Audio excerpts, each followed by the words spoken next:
Yeah, fuck it. Like, we're just gonna have to make it up as we go along, as usual, I suppose. Like, what are you gonna do? Oh.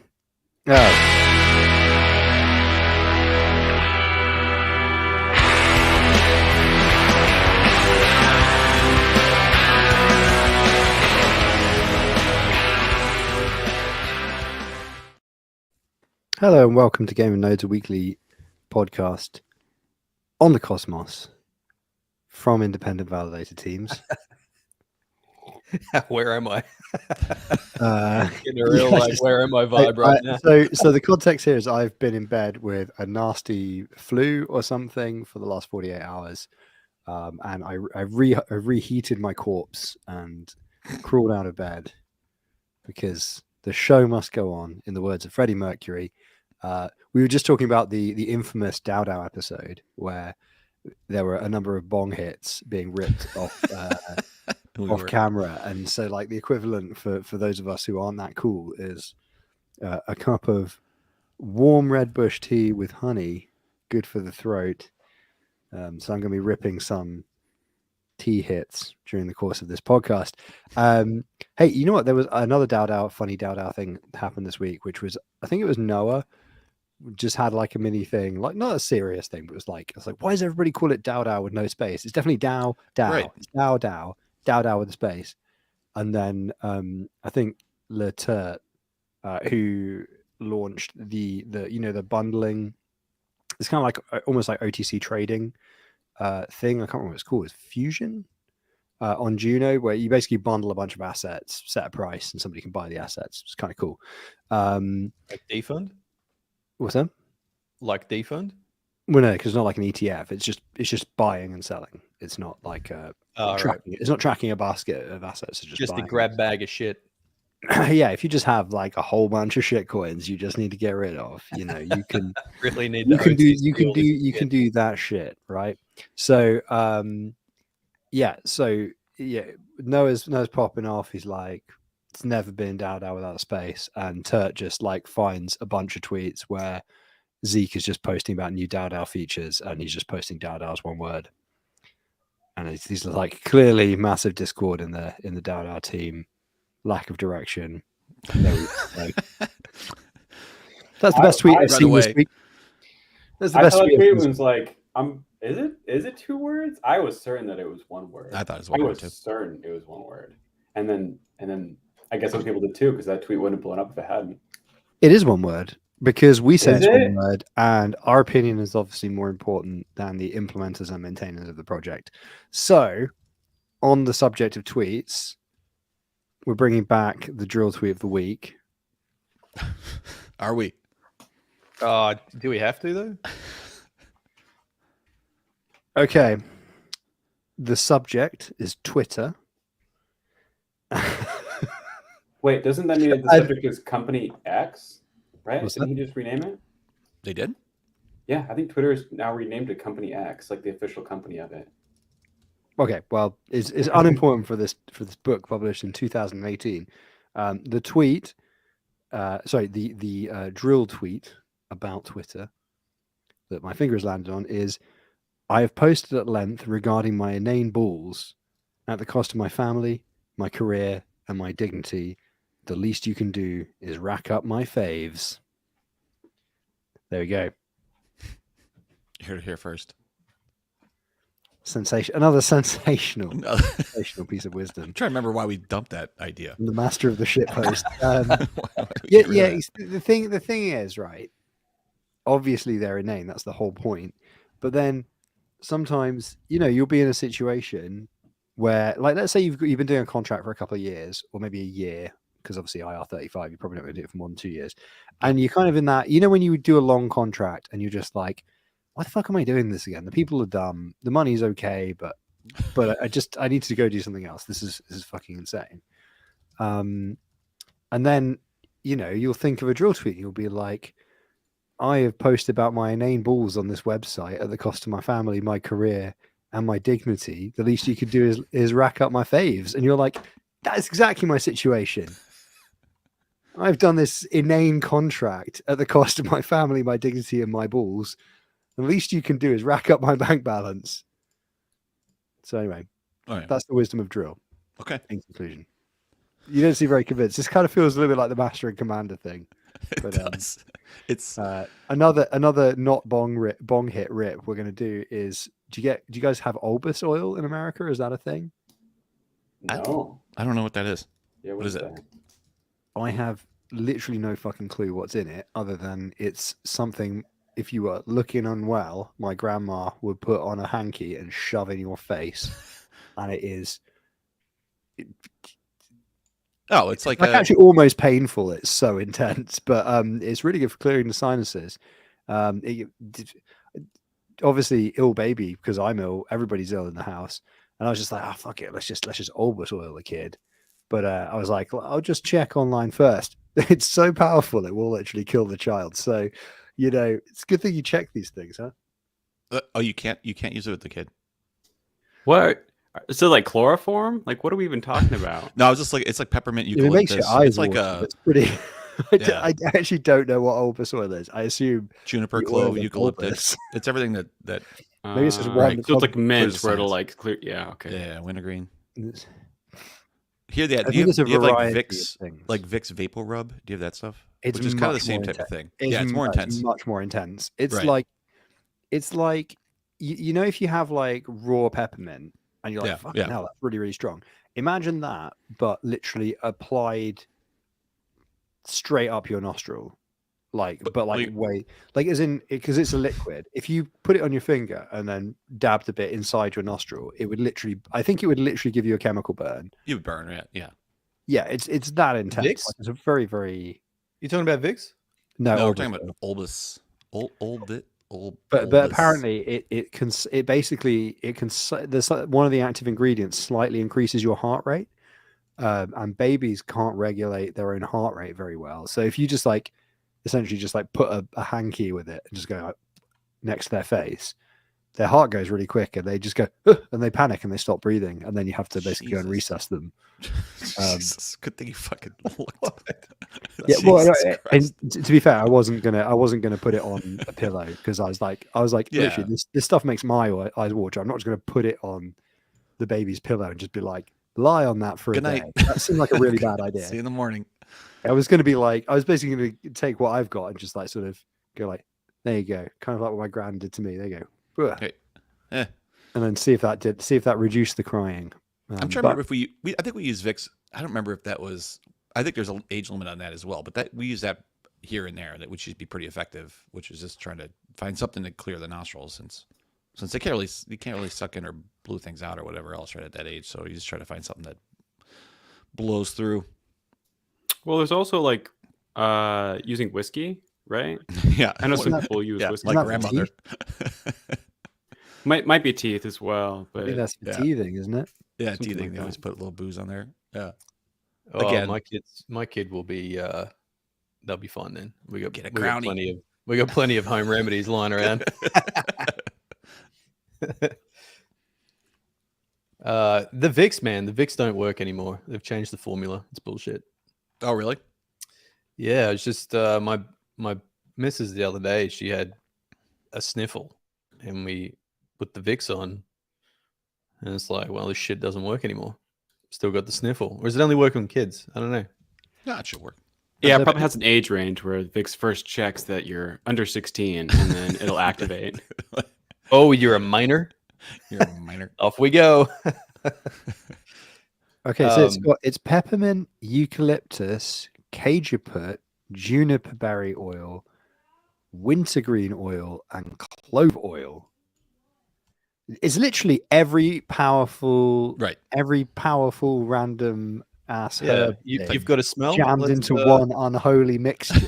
Right. I'm just right. like, just put this in your face. No wonder it's so fucking. Oh, this smells pungent. Let's fucking put this in there as well. But the thing is, though, this shit works. It's amazing. But it is one of those when you're like, if you work in an office with lots of people and you have it on a hanky in your pocket, you'll be like You could smell it. standing somewhere, and then somebody a few steps away from you will be like, What the hell's that? "Can you That's smell like something?" that's And like you'll be Danko like- rub, eh? What's that? That's like Danko rub. You get that like the hot. Oh, deep heat. Yeah, like that. It's well, it's Yeah, called like Dagger up here, if you have like a sporting injury, you stick it on yeah, that. you put it on there and it's Oh, hot yeah. as shit. Right. And then Oh, yeah. fucking everyone in the building's like, so you like spraying your wrist or something? Yeah, Smell it.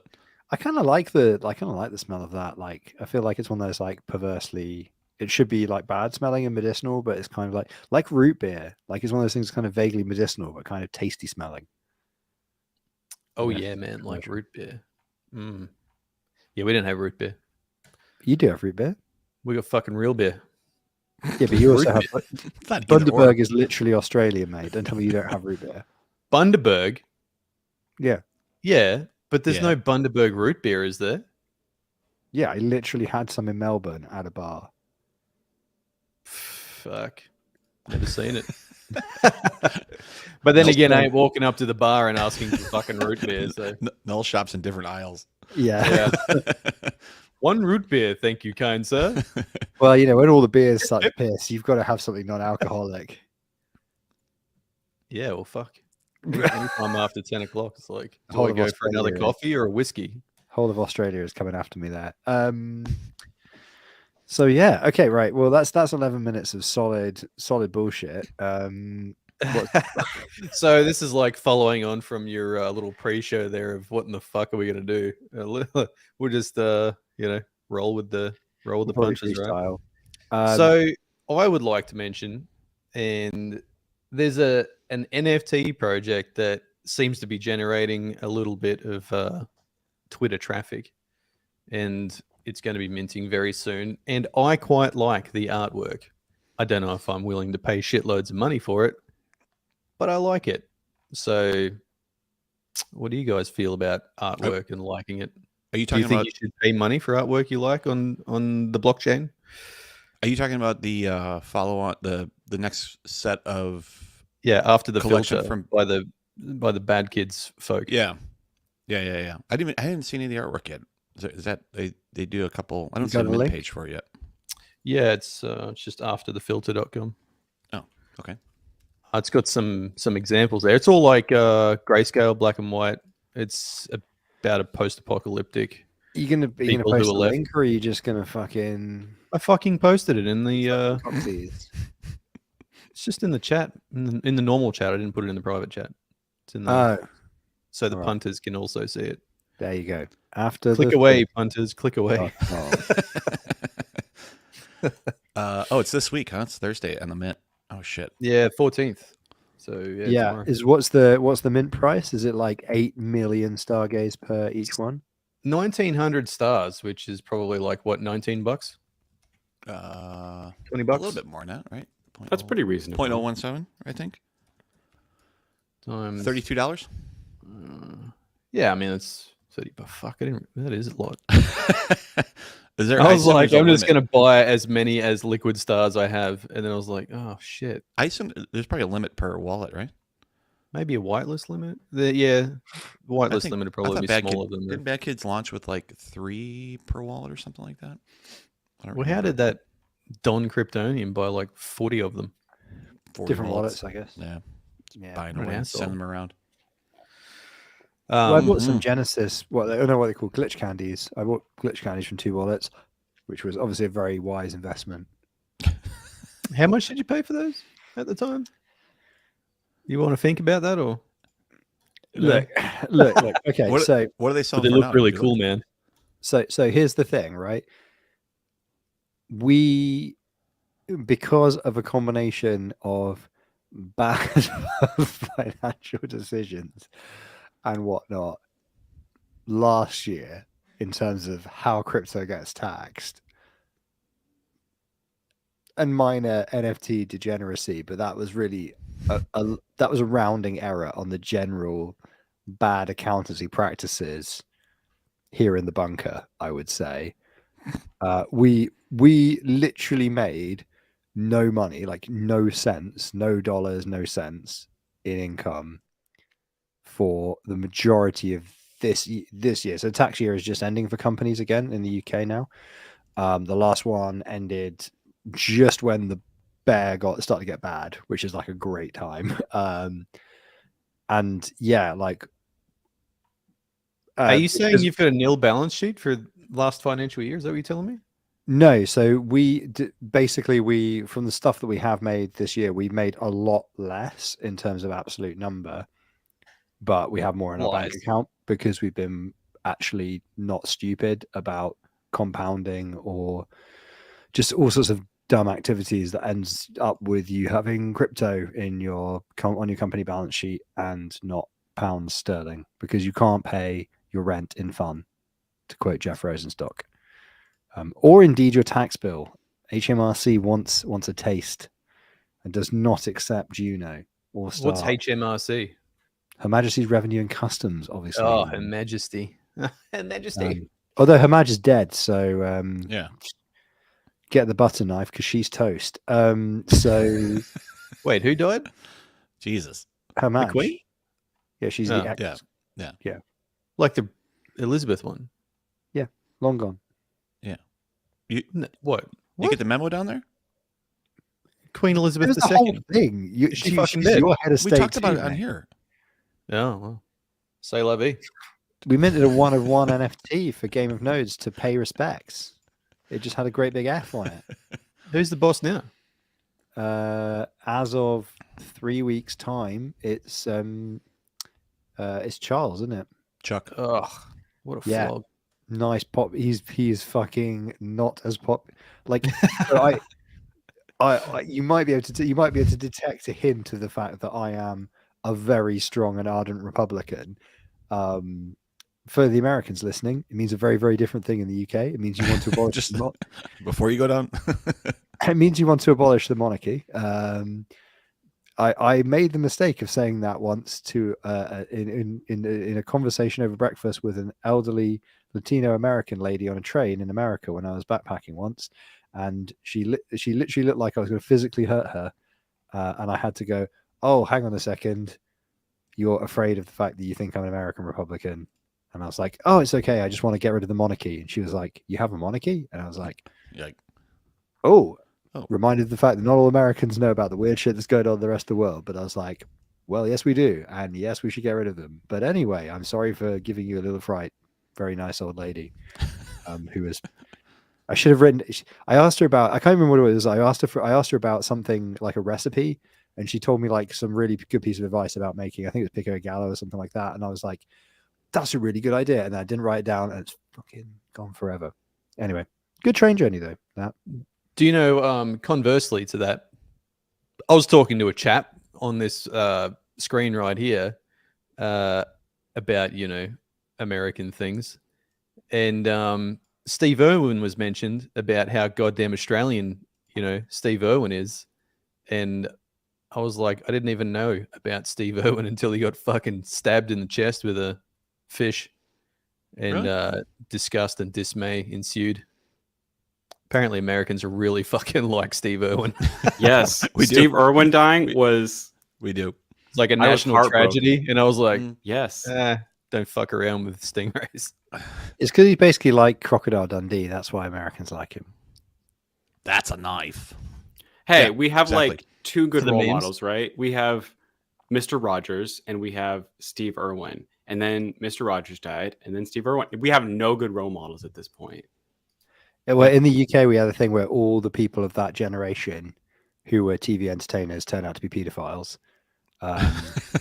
And it's like, it's literally like a thing of like, there's a joke that goes something like, you see a beloved character mentioned in like a news ticker.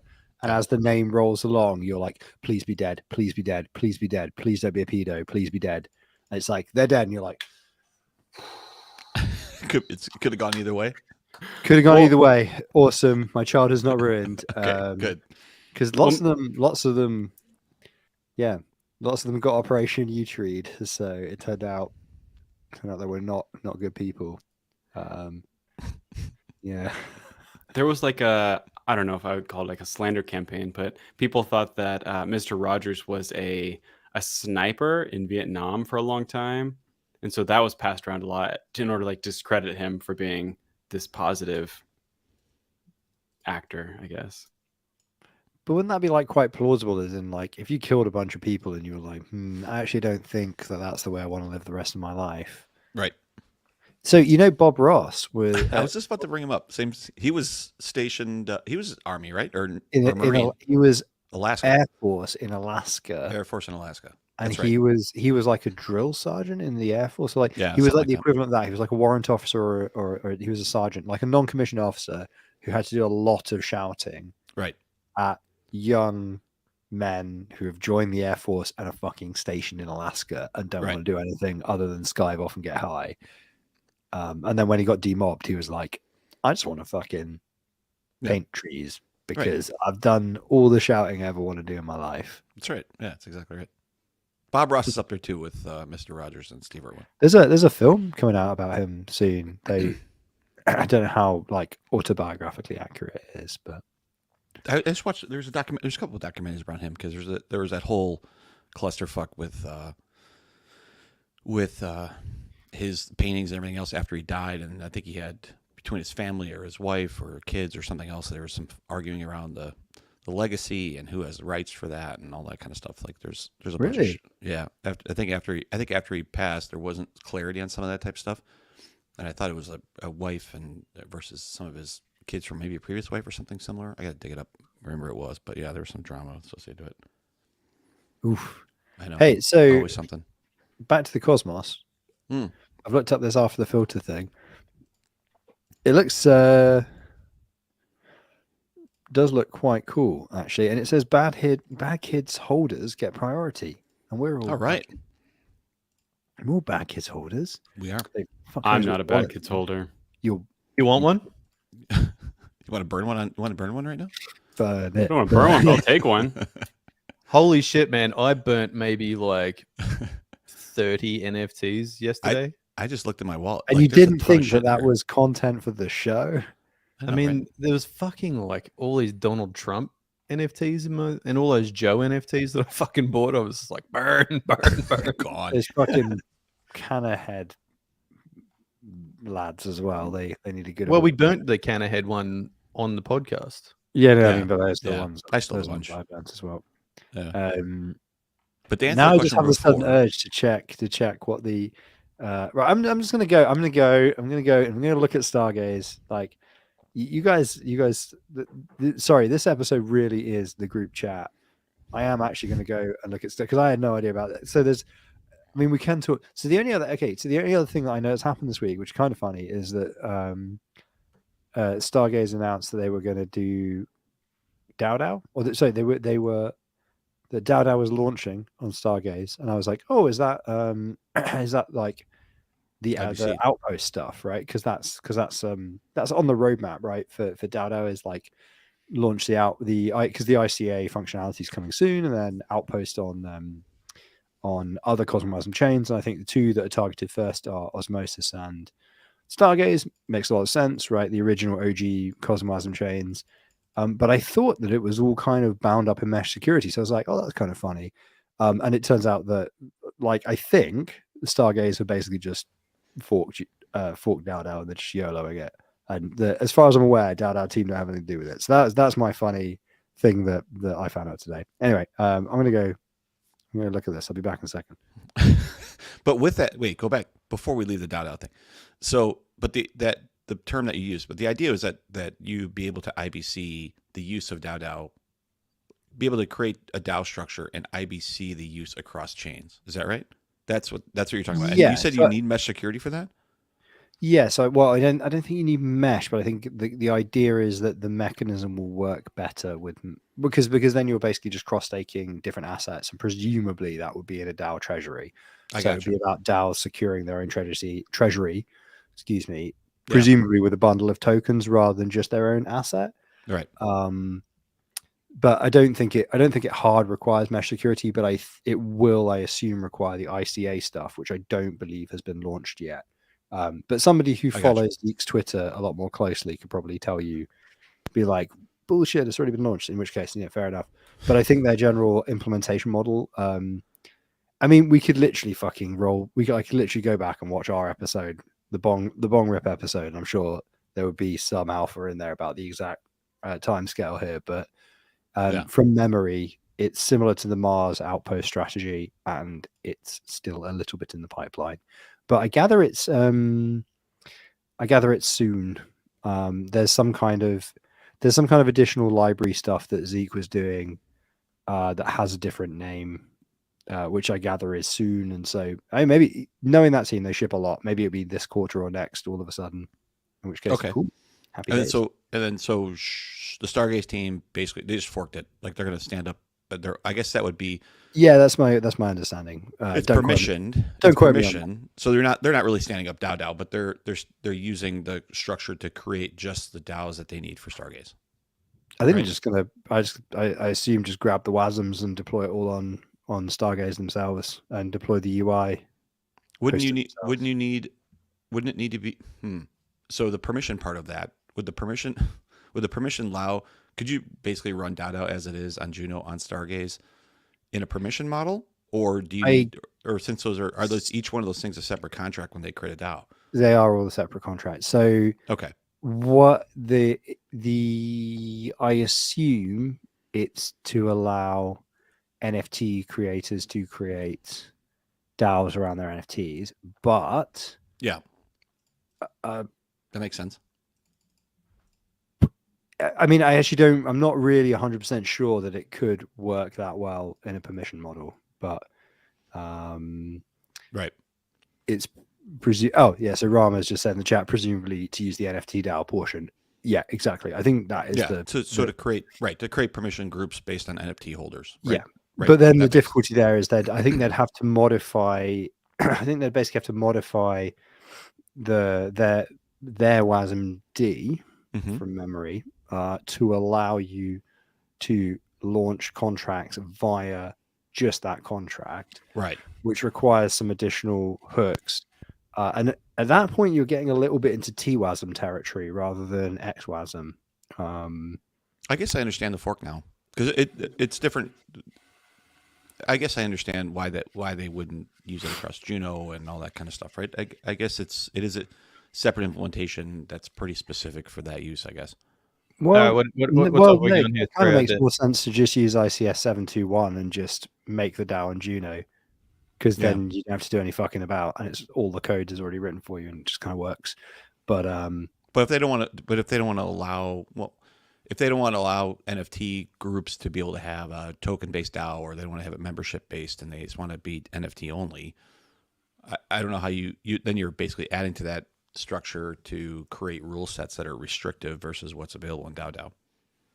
Yeah, it kind of it basically seems like quite a lot of a faff, like re-implementing the wheel to me. But what do I know? I don't know as discussed earlier, I literally don't know how to do business or make money or do anything. So whatever, fuck it. I don't even know how to be well. So I don't know how to be well. That's my learning for the last 48 hours. Although to be fair, again, today's episode of Game of Nose is sponsored by Olbersoil, the natural remedy for. No, it's not. But look, if Olbersoil, if you guys are listening, reach out to us. I will shill the shit out of your product. It's fantastic. Just don't use it on babies. Just don't use it on babies. Okay, that's the just don't use that shit on babies. Cool. I thought we were supposed to. We had a different sponsorship, right? What was the other sponsorship we had? Oh, heating oil. Yeah. What the fuck is that one? I forgot what that was. I can't remember. I can't remember either. So what do you guys think about like actual just paid licensing for things like DAO? Like, yeah, you can use it. You just got to pay us so we can continue to develop it. Like, they have no other revenue. So, like, is that an option, or is that just like too taboo in the fucking this decentralized world? That's what the token should be for, right? The token should be, in order to, let's say, create a DAO, then you need to buy, or maybe you need to burn 1,000 DAO or something like that, right? Like, they need to develop some sort of tokenomics around the fact that you're using their product. Yeah. Or couldn't it be something like, wouldn't it? He's literally left. He's not even there.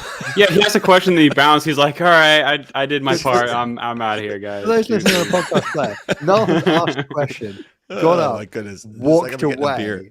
is just not fucking got a present. sandal. That is the level of respect we have for our co-host. Just put his It's like, slippers hey, on and walked away. you guys discuss this, but I don't really care about your opinion. Yeah, and then he goes and grabs 2% milk. Noel, do you drink 2% because you think you're fat? Because you could drink whole milk if you wanted. Wait, what's 2% milk? Full That's cream. okay. Oh that. wow. Okay. Wow. Well, in the U.S., whole milk is it's a red cap. 2% is Full cream. blue. In the UK, the weakest milk is red cap. It's Really? skim. Yeah. The heaviest is gold cap, and then it's blue. I'm sorry, blue is Schultz. whole, Did semi-skim's you green. just call me fat? It's a reference from Napoleon Dynamite. So yes, I did. God damn it. I mean, I really enjoyed your coffees. I wish you would come and be in my cupboard so I can just wake up in the morning and get a nice 50% whole milk, 50% oat milk, bloody baristed masterpiece, as opposed to my like. What is that? Why is that? What did you do to that instant coffee? Fucking shit. It's like a half and half. Why is it Well, foamy? it's like it's instant coffee with milk in it. What are you talking okay. about? So very- I've got like one of those. You probably guys don't even know what I'm talking about. Over here, you guys, you put your drip shit into like a cup, and then you put the creamer in there. This little fucking sachet of like high fructose corn syrup or whatever.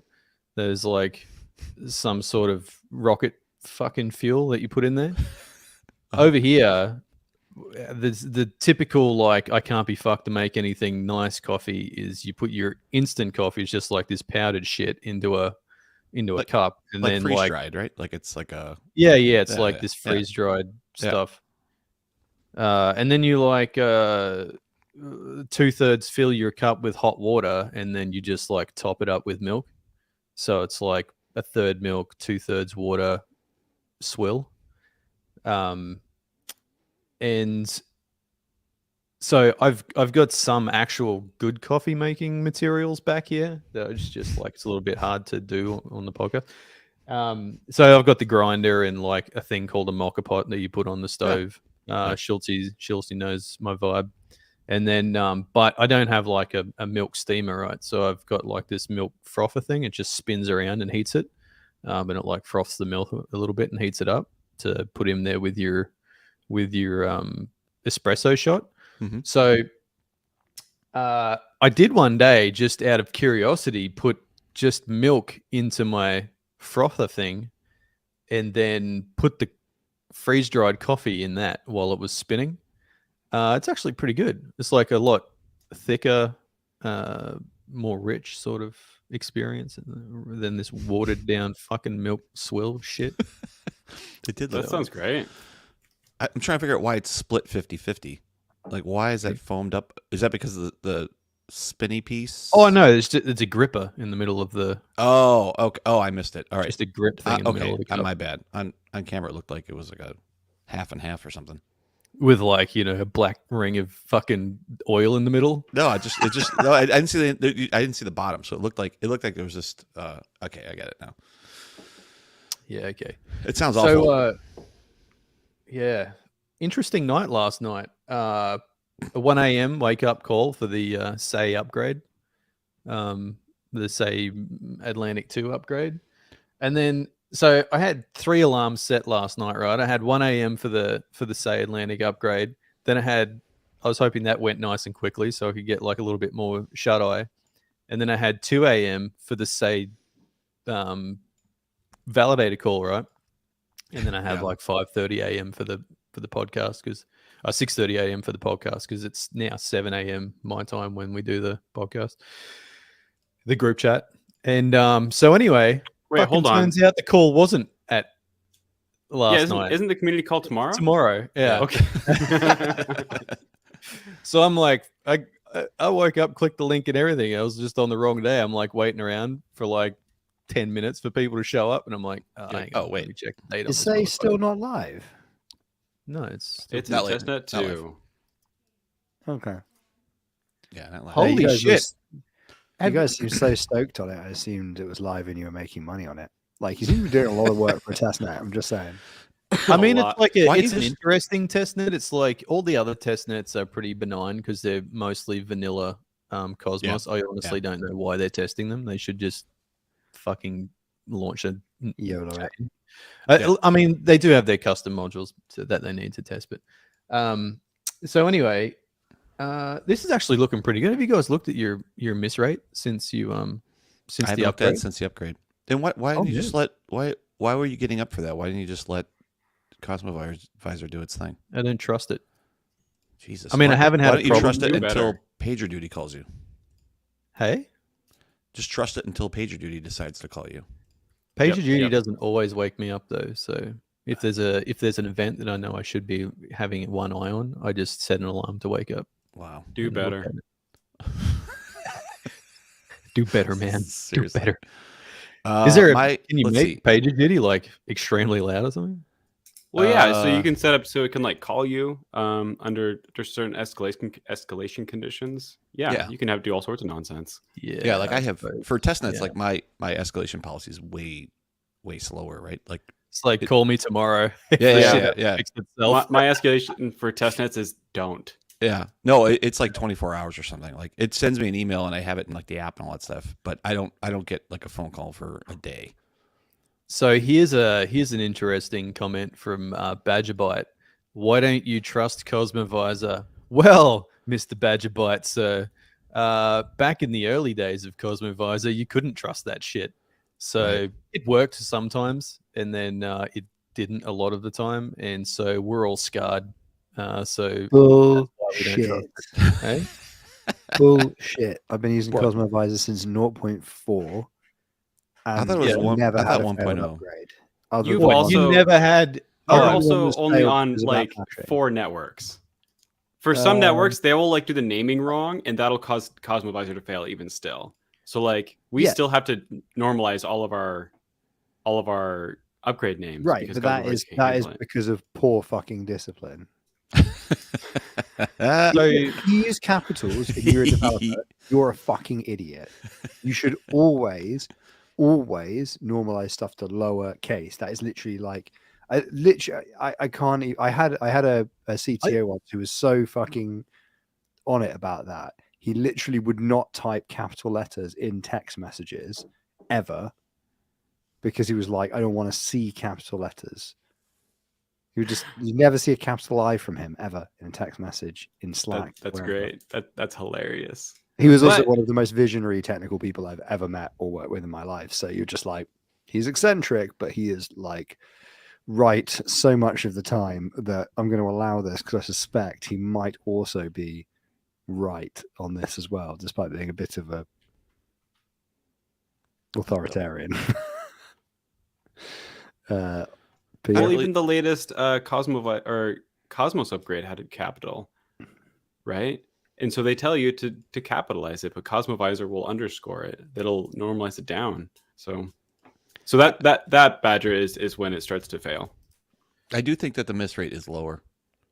My stats say, I don't know if this is right. I'm just looking at, I can't really tell from the thing. My stats say I was missing 5 blocks a minute over the 7-day average on Atlantic 2. But the database was pretty freaking large for part of that structure.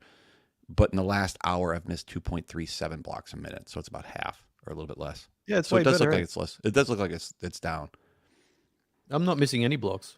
Per se. Bullshit. My ledge is clean, baby.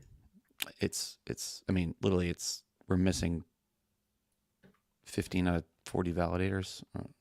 Yeah, you got to be missing something. Or it's not We're reporting missing correct. 15 out of 40 validators. What? Yeah, it bounces around. Am I in yeah. Atlantic 2 or am I in... No, I'm in Atlantic 2.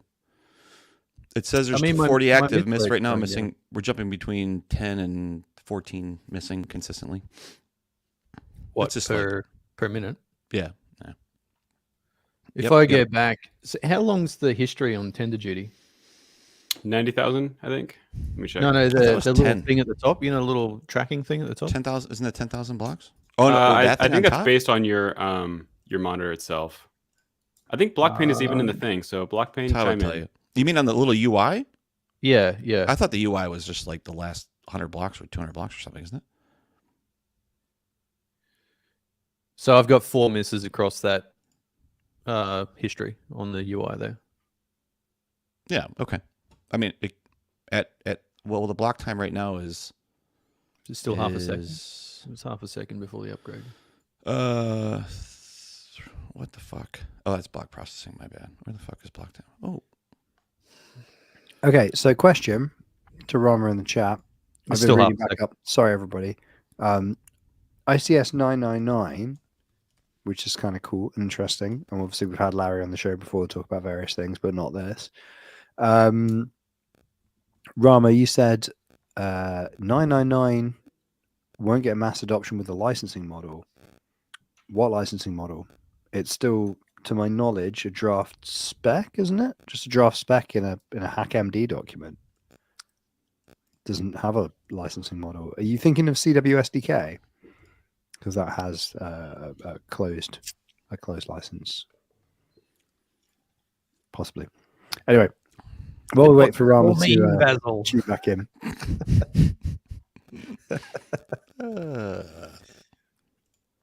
UK shows. So also the other thing that happened this week that I'm aware of is that Usurper gave a TED talk. I did give a TED talk. Yeah, it was fun. Pretty The exciting. slides are available. Can I post the slides? I want to see the video. That's what I want to see. Video wasn't that exciting. You'll have to post the slides because that link is on my phone and I don't know how to get it off.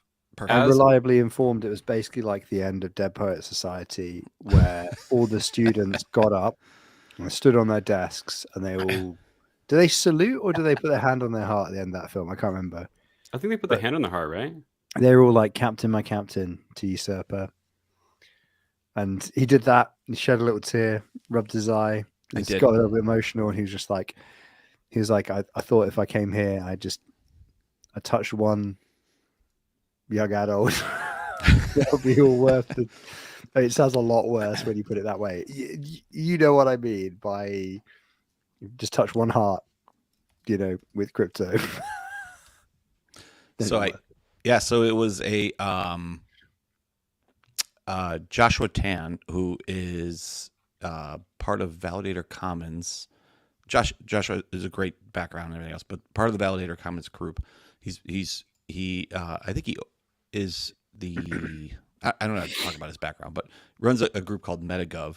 I met them down at Consensus because we were at Consensus last summer. We went to a Cosmos governance conversation, and it was pretty deep, actually. And I met a bunch of people there, and I met Joshua. Then he's here in town with me, and so we've got out one time and just be able to hang out a little bit and just get to know each other. And then he teaches a class at Carnegie Mellon, and at CMU, related to governance and a bunch of types of things within Web3. And he has a class right now. I think it's called, I don't remember exactly, Governing Many Worlds, I think is what it's called. And it's like 12 weeks or something like that. And so this week, he asked if I would come in and talk a little bit around Prop 16, and the Juno world. And so there was 3 speakers. One was they were talking a little bit around the Bitcoin soft fork that happened. There was another group that came in to talk about, I think it was Constellation DAO, to talk a little bit around that DAO, and then they want to talk a little bit around Prop 16. So I was like, sure, yeah. At first I thought it was like just like more of a roundtable conversation. Then I realized that really I needed to do some education on it because nobody really knows too much about the Cosmos. And so I just put together a little bit of slides. I try to remember to go back and talk about the course of events, and some of the things that we were thinking about from a validator perspective. I went back to go listen to some of our Prop 16 components within Game of Nodes, which is back like in episodes 6, 7, 8, 10, somewhere in there, and built a small deck just to like try to get the group understanding of what we were thinking about, and kind of like more from a validator perspective of this whole fucking disaster. And so it was good. It was just a 20 minutes, kind of kept it tight around some of the information.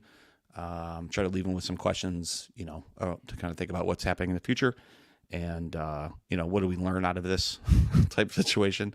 So it was good. They asked some good questions. The group asked some good questions, and it was funny because like within the first few minutes of those questions, like the idea of like, does POS work? like, is that going to survive? Came up pretty quick, like in the first 8 minutes of those questions. It's like, yeah, we've talked about that a little bit. So it was good. It was fun. I can post We've slides talked about that a little bit on Game of Nodes. We Every have. Wednesday at 2100 UTC was what Usurper said. I did. You see, Without you missing see- a beat. I did. I left it. I said, if you want, compared to some of the other governance conversations, this Prop 16 is it's a good use case. Like it's a good conversation to have in the early days of trying to figure out what the hell governance is in Web3, and the whole idea of having a small number of project owners or core group that are decision makers and those types of things versus the massive amount of delegators in Twitter and Twitter fights and all that kind of stuff, and kind of this idea around a small group of people making decisions and a large group of community who's trying to understand what the hell's actually going on and just the inner fighting between that and everything else. I think it was a pretty interesting type of structure. How cathartic was it for you? I've deliberately tried not. Was it terrible? I've tried not to think back on Prop 16 too much, just because a little bit of PTSD from that. But I imagine having to go through and listen to videos and talking with people and having to make a talk about it. I figured it'd be cathartic as hell. Yeah, it wasn't too bad. I guess it was good to I spent some time with Frey on just sort of make sure that my recollection was correct, right? These are things that happen in this order, and I tried to stay away from some of the other things I knew that were happening behind the scenes, or that we found out later related to that, and some of the timelines of that. So I tried to be very accurate in terms of just what the community was thinking, what validators were thinking. I very specific around how I was pretty down on overall SDK governance processes, especially governors or validators voting non-voting shares, which I've always been kind of a negative around, and how that fit into this as well, where really a validator had no right decision in that structure, because if they voted for immutability, you're kind of like, what the hell are we doing? If you voted against it, you had to get a community up your ass. So I talked about that a little bit. We talked about the idea of our validators responsible for the blocks that they sign, and Joshua brought a couple case studies up where they have been responsible for those blocks, which I was unaware of. Wait, hold on. Can we go back on that a little bit more? I don't have the details. He mentioned them, and they would be in the recording, but there was, I forget where that was, but there was, in terms of both the jurisdiction of where the validator sat and those types of things. But he can, it might be something to have somebody from Metagabon to talk about that a little bit. That'd be really interesting, because I know that on Bitcoin, I think there's a link to child pornography, or maybe there's child pornography on the chain itself. So can you imagine being the person that, or the validator, as it were, that proposed that block, and then you'd be liable for it? Yeah, we've talked about that with IPFS nodes too. So IPFS nodes, we run some IPFS nodes for Stargaze, and you have some controls over that, but you can control it where I'm only going to serve items that are pinned, and we pin everything that comes through on the app and things like that. But there can be collections that aren't pinned, and so you kind of want to allow you want to be able to allow some movement of images that might not be pinned from a collection perspective that are still required for the site. But that also means that you might be in possession of something that you do not want to be in possession of, and you can't control that, right? And so there's blacklists for some collections and things like that, which is pretty. It's easy to implement, but it's kind of like mail spam. Like, how effective is it, right? And so we've talked about that a little bit too. Like, what the hell are we doing? So anyway, it was a good call. It was a good talk. It was 20 minutes. It felt good to get, go through some of that. And I thought that the overall, I just wanted to tell a story, right? Is really what I was trying to do. And I think that was at least effective. And I thought that everybody kind of understood the process of it. And I think as the governance controls increase, and as what's being done within DAO and other types of things that kind of break down governance into maybe little subgroups and other ways to be able to have more controls over that. I think, the idea of like having, I think where some of the class ended up was the idea of having something that can be mutable, meaning that a chain can be changed, requires a level of governance that is extremely sophisticated. And either you are running a code is law type of chain where it doesn't matter, right? And even if it's wrong, even if there's fraud, it is what it is. Or if it can be changed because of this is the way it should be and this is right. I'm not saying that this prop was. I'm just saying if it's something that needs to be changed, there has to be an incredibly amount of mature governance to be able to do that. Because if it's just something that we went through with Prop 16, it's automatically going to turn into a shit show. So, and I think that might be just where we are in the maturity of some of these tools and the thought around how this is going to work in the future. So anyway, it was fun. Did you talk at all about how, around the conversation around how we as validators are, in a sense, kind of like continuously elected representatives, and the conversation around that compared to teams delegating like their first 100 validators into active set or whatever? I didn't talk about it from that perspective. Because there is that, like, I think we've talked about it too, like where it, like there's some relationship here between Cosmos validators and like elected officials, right? Because, and even we had, remember we had, I forget what episode it was, but we also had somebody came out who didn't even recognize that they could vote, right? Remember that they didn't know that they could vote their own shares, and like they thought it was only with the validator. Like that is a bad byproduct of this governance structure, right? Like that's something that individuals should know, how their vote counts and all those other types of things.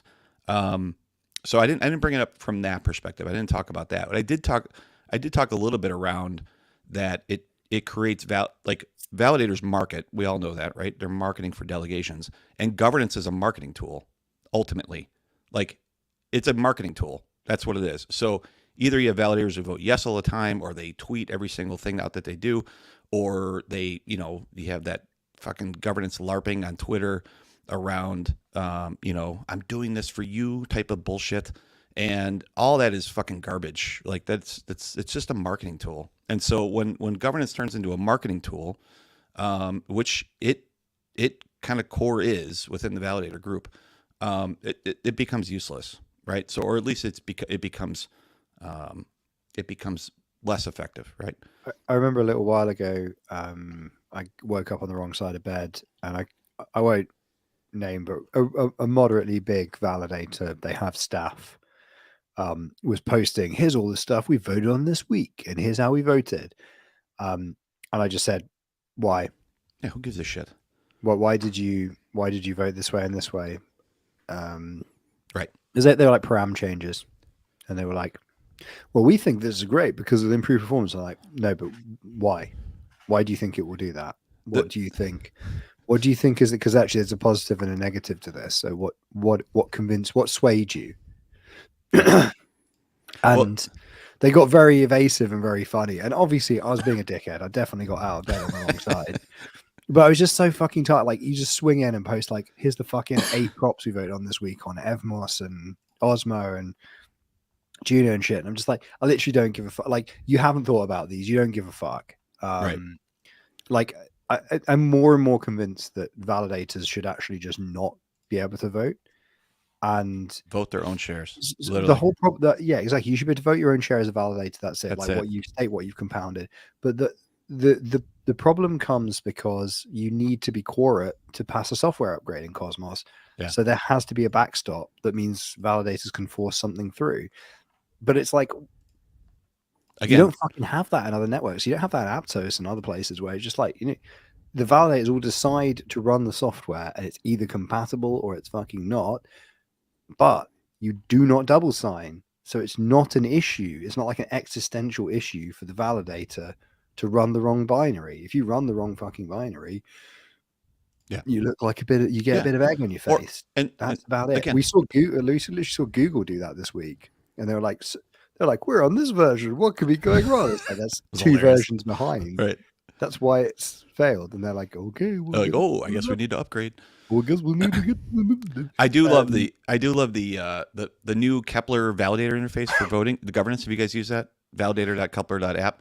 And I love it. Like, I think it's great. I think our voting compliance has gone way up just because it's a nice UI interface to Auth-Z voting. Because I fucking hate voting via CLI with my ledger. It's like the last thing I want to do, and it's such a pain in the ass. And you know, fucking lazy asshole. I am, man. It's fucking garbage, and it's just not a great interface, and it fails a lot, and it's just a pain in the ass. And so you got to like schedule time to do it.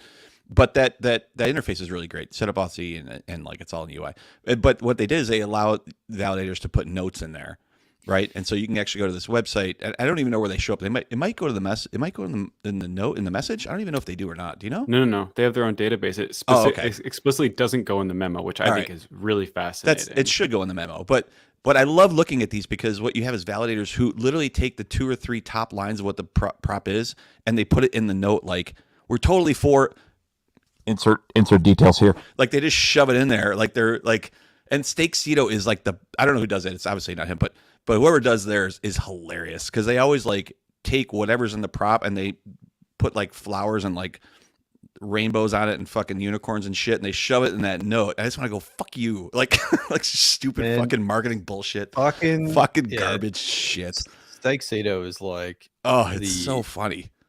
I'm not gonna hack on them or anything, but you know, they appear to wondered how always just long be it would take towing you. the party line. They're like professionals at towing the party line. But it's such a like, it's like like if you pasted this, if you took this text and shoved it into ChatGPT and just like make this thing look like a rainbow, like a unicorn, shit it out and give it in 20 words. You just take that and you push it into this thing and put it on that website. It is like such just like, this is fucking awesome. And they always laugh. Oni's the same way. Like they always have like really funny descriptions that are in there that are always like ridiculously over positive for what it is. Like this upgrade's amazing. Like just do the upgrade. I just say yes.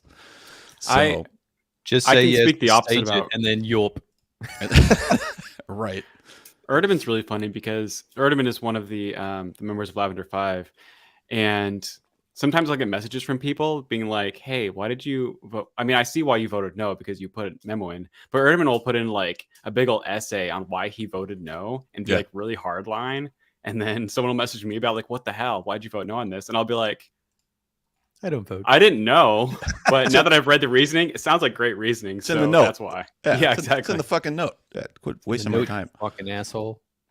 Yeah, so I'm starting to slip like little asshole messages in my, just knowing that they're not going anywhere. They're not in the notes. I slip little things like fuck this prop, like things like that on certain things, just because it's fun to be able to put notes in there.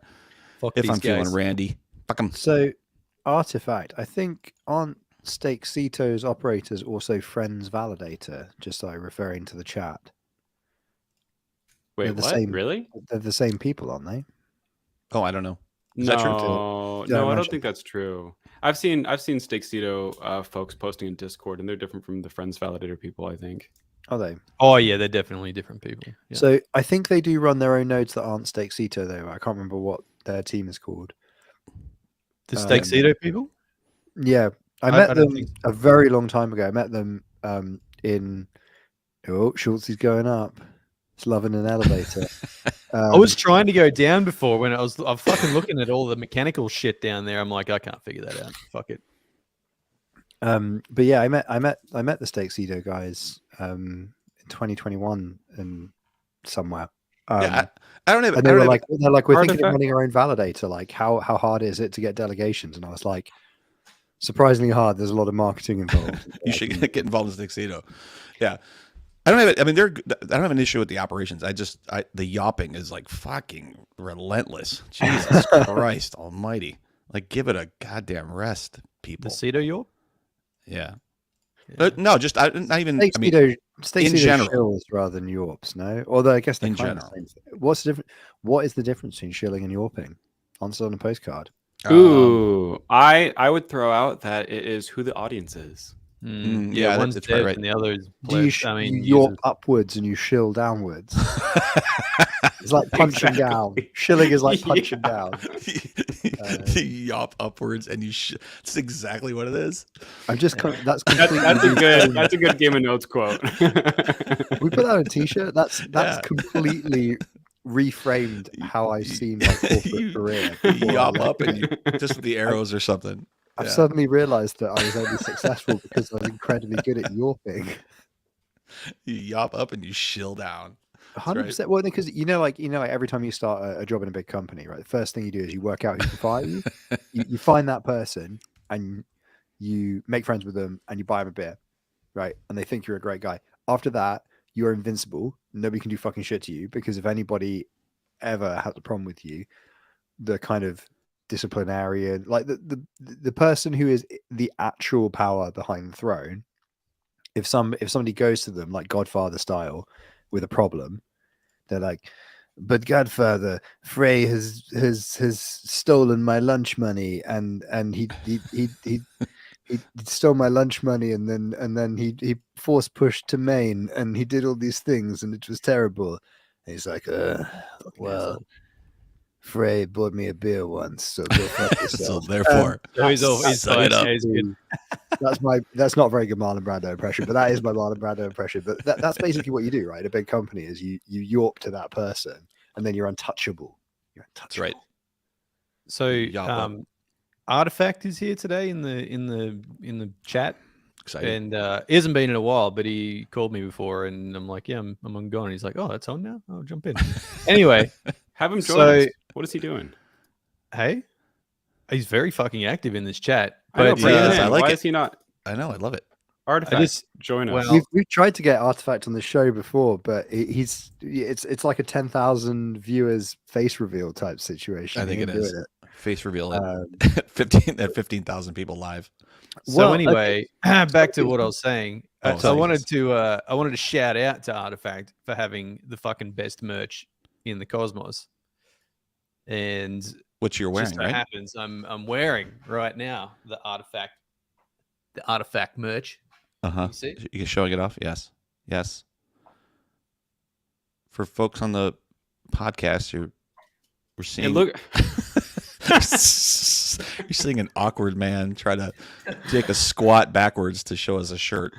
It looks better than he makes it look. It looks better IRL. That is absolutely devastating. That is oof. So I had a pretty lengthy meeting the other day with the Commonwealth guys. Like the Commonwealth. I am dudes. Yeah. Sorry, before we continue, can I just say that I just thought of this and I think it's quite funny, so I'm just going to say it. But I think the road to hell is paved with good yorping. There you go. Captured. Did he? Does anyone want to timestamp that one? I'm not going to, but if you want to, I've been timestamping snippets for the shorts, and so far they're all the Frey on capitalization and yorp up and shill down. That's a good one though. Yorp up, shill down. Anyway, so they're like doing some market sounding, talking about the features they're working on in their what do they call it, the roadmap for the next year or so. So they've just sent a link while we were on this chat. Can I ask a question? How do they make money? Oh, well, I had that same question. So because I'm like, how? I don't fucking understand. They kind of I made some notes while I was in the so this conversation degenerated to me asking them questions and drinking whiskey. It was it was midnight or something over in they're both in New York. Mark and God, I'm forgetting the other Reese. So Mark and Reese are in New York, and they're community people. Anyway, so talking to them, and then I ended up drinking a heap of whiskey while we talked to them for probably 2 hours. Anyway, they raised to date, I think, about $23 million. What? And yeah, they raised through however they do that with startups over in the States. What do they call it? Rounds. I think they've done like 2 rounds. I think they did like a $3 million round and a $20 million round or something like that. They have But a how are they team of gonna return 25 income? people. Hey? How are they going to return income? Well, I asked that same question, and On Snapchat. well, I don't know if I don't know if they gave me permission to talk about it. So 23 million to what's the output of the 23? Dollars. $23 million For this website that yeah is a for this fucking website. No, I mean, So anyway, is that the I don't know the extent of the, I don't know. That's I don't their know product. but is that the product? Is that the only product, or is there other things that come together in that? No, so that's their own product. But I mean, of course, they're following like the you know, the freemium model. It's just like Reddit with like Web3 theater on top. Yeah, but obviously, Log in with your wallet. All these startups, start with a free product and then move into like some paid offerings or subscription things in the background. Like, they said that they're not going to be making any paid services to users. Yeah. I'm not making that's fucking gospel, but that's what they told me.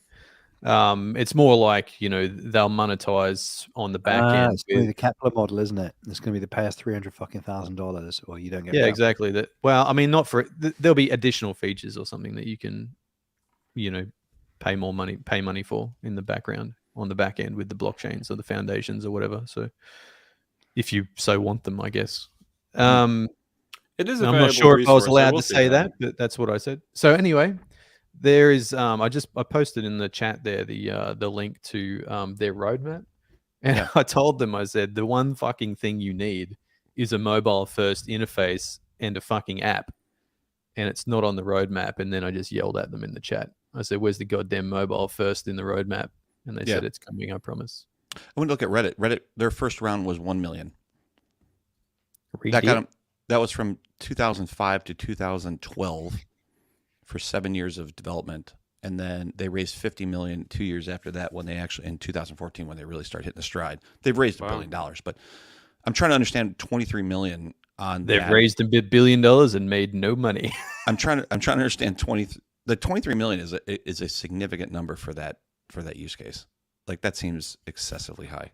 I agree, especially whenever discourse, which in my opinion is a better medium for discussion. If they just added in a Kepler integration or Web3 integration, then they would basically be there. But I guess if they're going for Web3 first, which Commonwealth is, it's a different value add, but not that I'm shitting on Commonwealth. I think it's far superior to having nothing or to having like Discord. I think it's a huge value add for networks. Discourse was founded in 2012. To date, they've raised 20 million. Wow, really? Yeah. What's that? Discord? Discourse. Yeah, that's what Cosmos uses for their forums. That's what Secret uses. A couple other networks. Even 20 million for Discourse sounds ridiculous, but that's a bit different. But yeah, I don't really see how Discourse makes much money either. But I mean, that's the problem with Web 2, isn't it? That's what we're here to solve with Web 3, and we're doing a fucking great job because none of the products we're raising none more. of the products can monetize themselves and survive. So the Say Foundation just raised. Well, they just announced that they raised $30 million as well for an $800 million total at this point. Is it $800 million total? No, I thought they were trying. I thought they were trying to get to that level. I don't think that's where they were. I thought that concluded the $800 million. That's what my read was. If they have $800 million, then they have absolutely no business being on Tendermint. So you start writing your own at that point. Time to fork Aptos. If you have $800 million, you call up Dr. Martin Kleppmann and you try and win him over. You back up a dump truck of money to his house. Right? Well, he's the guy. He was one of the original Apache Kafka people at LinkedIn, so I think he already has the dump truck of money. That's why he can afford to be an academic. Just going like, distributed systems. Very clever guy. Fun fact: I went during the peak of Prop 16 in the early hours of one morning while having a bit of a nervous breakdown. I emailed Dr. Martin Kleppmann asking him for career advice in the light of Prop 16, he wrote me back a very nice email basically saying he didn't think there was much, that any of this Web3 stuff was much cop, and it wouldn't be for quite a long time because there wasn't any utility there compared to normal distributed systems. Say boys will be boys, YOLO. No, he's an Look American. elsewhere, gents. Or Dutch. Oh, well, I mean, Kleppman suggests, but I believe he's American, so I don't think boys will be boys is in the lexicon. Oh, yes, it is. Oh, yes, it is. Well, Okay, well, in which case, my mistake. But if you have $800 million anyway, you go to the CRDT's guy and you go, let's fucking go. 30K transactions a second. Dr. Kleppman, how do we do it? Go reach into your network of brainiacs and find me the other researchers that can make this happen. And then you cue the sound of beeping dump trucks. So I was reading about a distributed system, I don't know, last week or so, about how you can scale a database such that databases on like that are really far away, you can like get rid of the low optimization time or the high optimization time, optimism time, by allowing them to eat into each other's memory, to read into each other's memory directly, rather than having to deal with like any sort of interference. And there's a lot of math involved in why that works, basically zero knowledge proofs, but it was super, super cool. I'll see if I can pull up that link for that. But I imagine like that would be the end game for blockchain, is finding some way to effectively do direct memory accessing for other systems or other nodes effectively to have instant finalization. So the back to the say thing real quick. They raised 30 at a valuation of 800. So valuation, which is crazy in testnet, but that's kind of where this is going. But I think if I remember, they raised 30 or 50 beforehand. So they probably raised, I would think they raised somewhere between 75 and 100 million. But that's if they quite a lot for a Cosmos chain. It's a lot for a Cosmos chain. And literally at an $800 million valuation, when I mean, pre-launch is pretty crazy, right? That's pretty high. I mean, not like $23 million for Commonwealth crazy. It's up there. It's maybe the same ratio, but yeah. So they raised at 800 million. So 30 out of 800 means they basically they paid $30 million for 3.7% of equity, which is. That is eye-watering, and that's not just the Olbersoil talking. Right. Yeah. $30 million for 3.7%. 3.7%. Wow. Well, sorry, 30 what was out of 800. 3.7% of what? If you raise it, so they raised at an $800 million val. So $800 million val post money would be that if you're raising 30 million, that means you own 30 million out of 800. And so at 100 in percentage is 3.75%. So basically, they're on the cap table. They are paying $30 million to own 3.75% of outstanding shares. And so you might have founder shares, you might have stuff that's going towards, obviously, to airdrop and to this and that and everything else. But that means that they are acquiring. If you want to use tokens instead of shares, you can do that. So that means they have 3.75% of total tokens on the chain for 30 million. Yeah. Okay. Wow. Yeah. Wow, I was right.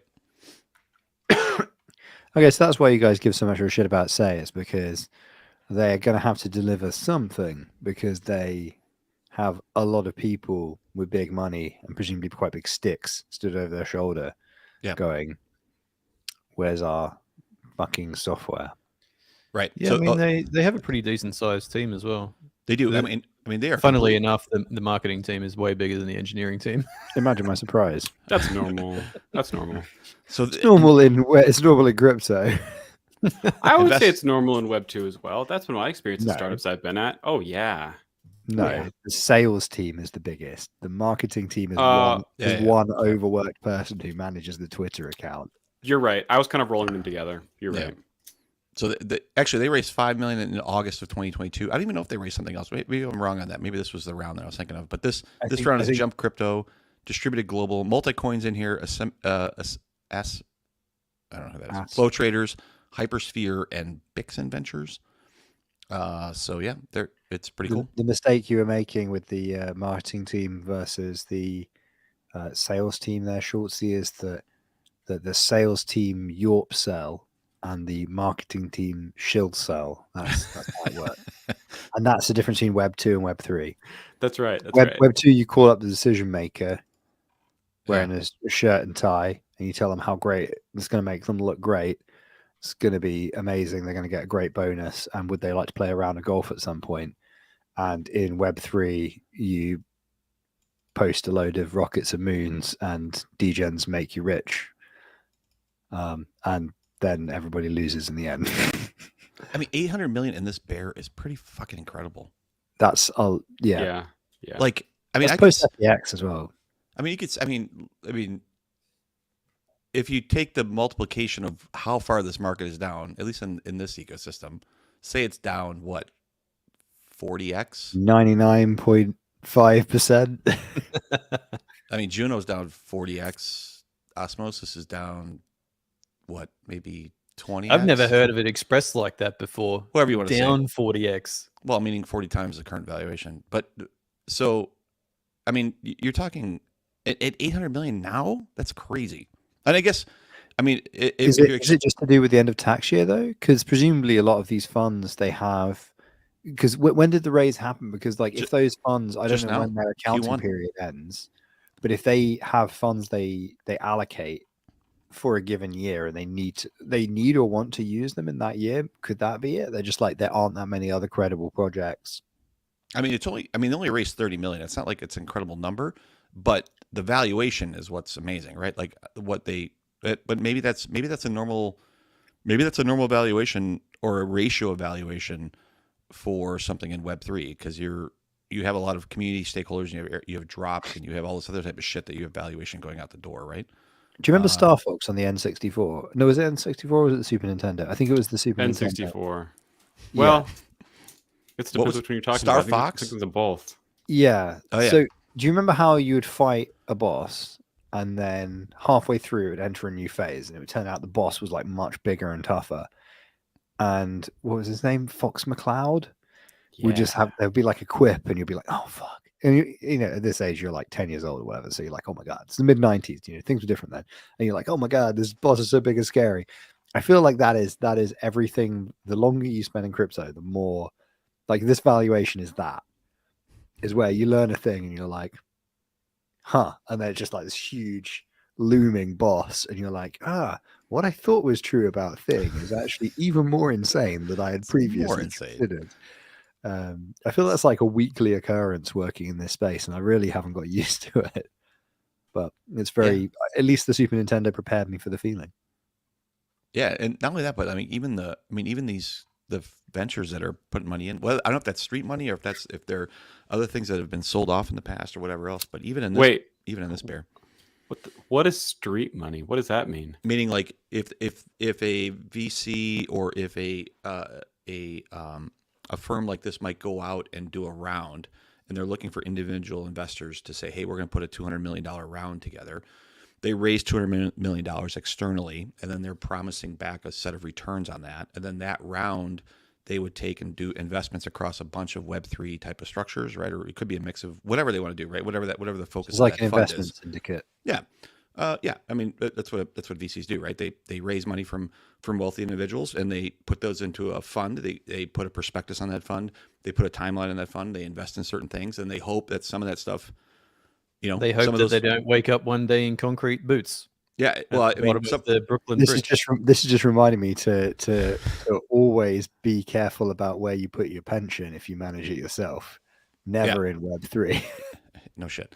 But here, like they would. These guys, something like Multicoin, they're looking for, what are they looking for? They're looking for 1 out of 20 investments to 100x, right? Like Multicoin's looking for a helium where they put in $2 million and they get 250 back, right? And then the rest of that stuff, who gives a shit, whatever happens. And then that goes out to the investors, they get a shitload themselves and they put that they roll some of that off into another fund, and you keep going. So that's what I mean by street. You nearly quoted verbatim the Matthew McConaughey scene from the beginning of The Wolf of Wall Street there without even. That one. What do you let them do? Do you let them take their money and scooch off? No, you have another great idea, another stock. That's right. And they roll from fund A to fund B, and you keep putting it down there. But there's so much I don't know, whatever. It's interesting that it's only 30. Like I said, it's only 30 million. There's six groups in here or something like that. So, but it is interesting that. So it's probably like 5. It will be different amounts for each one, but even at 5 mil a group, those guys are fucking minted. They can afford to throw 5 mil at a punt. Right. But even at that valuation, like you're paying a lot for a small percentage, right? So you're hoping that means 800 million. That means like if you're one of these VCs, you want it to at least 10x. That means they're hoping that say turns into an $8 billion valuation. That seems doubtful. But is my math right? 800 million times 10. What do we know? Like we keep. I don't. Is it that doubtful though? I mean, 80 million. Wait, 800 million times 10, right? Is that what it is? Is that 8 billion? Yeah, it is, right? 80 million times 10 is 800. 800 million billions in metric billions. So, but again, like to Noel's always point, just because that's what the value is doesn't mean you can actually get that liquidity, right? So, yeah. Oh fuck no, yeah. So another thing also I want to bring it back to is like, from your TED talk, an interesting thing you touched on was like the need to give background because a lot of people don't even know what the cosmos is. A few weeks ago, whenever it was, I went to that academic or scientific blockchain conference, whatever the fuck it was, and just sort of stood at the back like a fucking nerd, being like, what's this about then? completely out of my element, as an actual degenerate being let into the ivory tower somehow. That was my overriding takeaway from that whole experience, was that people didn't even know that they could go and look up a use case in so obviously there are a bunch of people that just like had no fucking clue basically, but then the people who had done interesting work or interesting papers hadn't even thought to look in Cosmos for data or data points, not because the data points weren't there or they didn't have the means to build custom stuff to find the data, or a lot of them are technical people. It was just because they literally did not know Cosmos existed. They maybe knew Atom if you're lucky. They had no fucking clue what IBC was. Right. Absolutely none. Hadn't heard of it. And the people that I talked to who literally worked in the space as consultants, and they just, every time they'd finished a consulting on launching a project in Web3, they tried to get an academic paper out of it because as a consultancy, it bolstered their credentials. Even those guys, they were just like, yeah, I'm vaguely aware there might be some other chains that are a bit like Cosmos now. It's kind of like Polkadot, right? Parachain. Right. Yeah, it's kind of the same thing. Type thing. And you're like, yeah, I mean, it's a protocol. It's permissionless, so anybody can launch a chain, and then they just talk to all the other chains. And they're like, oh, that's pretty novel. Right. And you're like, yeah, it's been live for a little while now. Yeah. No bridges. It's amazing. Yeah, exactly. Check it out. But that's interesting because it's exactly the same as what you're talking about. Just like that was my overriding takeaway from that entire thing. It was like literally nobody fucking knows who Cosmos is. Even what we were talking about before, like the idea of like having DAO with shared mesh security across chains to be able to like, even my head spins on that shit. Right? like how's that getting everybody's psyche around how that's going to possibly work? Around, Polygonics. It means you can get rugged from two different angles. You don't just see before, right? We were in this singular app chain rug where you could only get rugged by the price action on one chain. So now we're going to have like multi-party rugging, where you're going to get rugged from several different directions at once, possibly via a multi-sig, which is obviously a big improvement on the rugging scenario we had before. Much more decentralized. You can get sounds like a rug down is needed. Rug down. Do you just make a rug down, then rug? That's right. And it was like, I can't believe they rugged. And you're like, we talked about that for Game of Notes chain, right? Like we are going to rug you. The question is, can you make money before that rugging happens? And so, I mean, can you time the rug? Hey, no, you know it's coming. Like we're being very clear that we're going to rug everybody, but in the meantime, we're going to have a massive APR so people can wait. That's literally a Ponzi. That's literally a Ponzi. No, You've just described.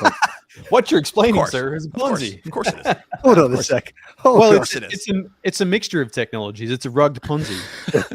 It's a Ponzi and a last man Is it- and a last man in scam. Is it a Ponzi if you tell people it's a Ponzi?